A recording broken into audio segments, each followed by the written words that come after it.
Look at that. That's awesome. All right, guys, so I have my Honda CRV. It's got the K24, 2.4 liter in it. And I'm needing to change timing chain, but kind of the first step is getting this crank pulley bolt loose. So I've got just a standard 19 millimeter impact socket, and I've been hammering on this for a little bit. My air compressor set at like 110 PSI, and it just hammers and hammers and doesn't turn. And this is kind of a common thing with these Hondas. So you can buy a weighted impact socket. So it's basically a regular impact socket, except the walls of it are like twice or three times as thick as this.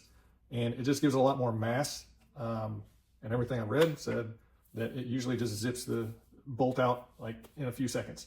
I went locally because I saw AutoZone on their website had one by OEM Tools, and it was like 17 bucks. And I was like, sweet, I'll go get it. Well, they didn't have it. They'd have to order it. They did, however, have a Duralast that was twice as much. And then Lyle also makes a weighted 19 millimeter socket, but it was $65. So for something that I'm basically going to use one time, probably ever, I didn't want to spend that kind of money. I can order one on Amazon for 16 bucks. It'll be here tomorrow. But I'd like to get this apart today if I can. So I'm going to try some other stuff. So basically, we just need to add some more mass to this. And so I've got a metal lathe. I've got some scrap steel. I may try to bore out a hole that I can just kind of press this into if I need to buy a replacement single socket. These are like $4. Let's see what I can do. So first thing I'm going to try, I've got a box of these stick-on wheel weights. So I'm not going to actually stick them on. I'm going to put these, kind of sticky sides together, not stuck. And I've got 3 sets of these. These are what? 1/4 ounce. 1, 2, 3. So it'd be about 3.5 ounces. I don't know if that's going to be enough, but I was just going to kind of zip tie them around here just to see if it gives it enough mass to do anything. So let's try it. All right, guys. So here is attempt number 1. So I've got there's 21 1/4 ounce weights on here, plus the 2 zip ties. So added about 5 1/4 ounces to the weight of the socket already. They're on there pretty tight. We'll see what the actual impact, if it causes them to move. And then, so I've got a little digital scale here. So 14.4 ounces. So let's give this a shot and see what it does, if anything. It may not.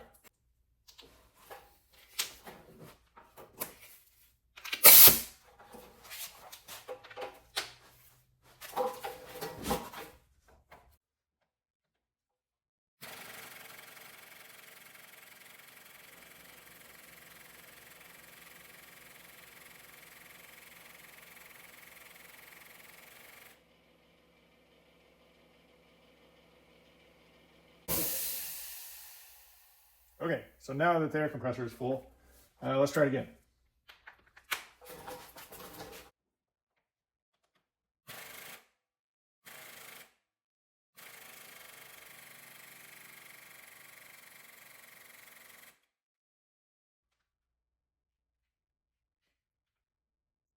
Can't tell if these things are spinning on the socket. They are moving a little bit. Try to tighten my clamps again.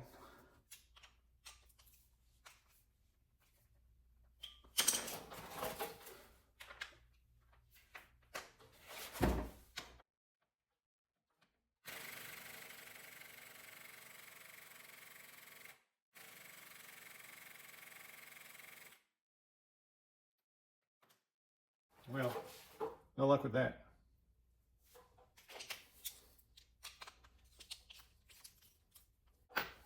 So this is how many strips of weights I had on there.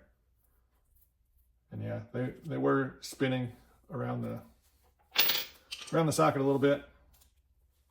So that's part of the issue, is that outer weight is spinning, but the actual socket is not. All right, guys, so I didn't have anything like big enough to fit over this. So I had 3 like spacers from just random stuff in my scrap. and I bored them out so they would be kind of press fit over the socket.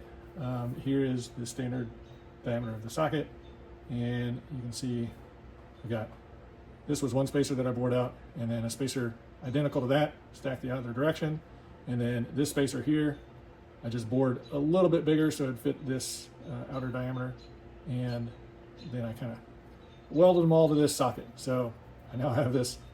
Of course, my welds aren't great. I don't know what this spacer material was.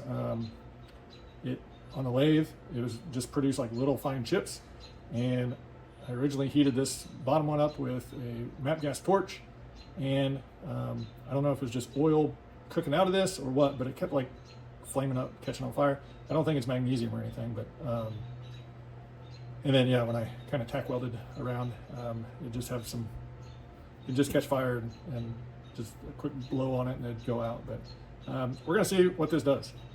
Hopefully this, let's see, throw this on a scale here. So this is right at 1 pound. So we'll see.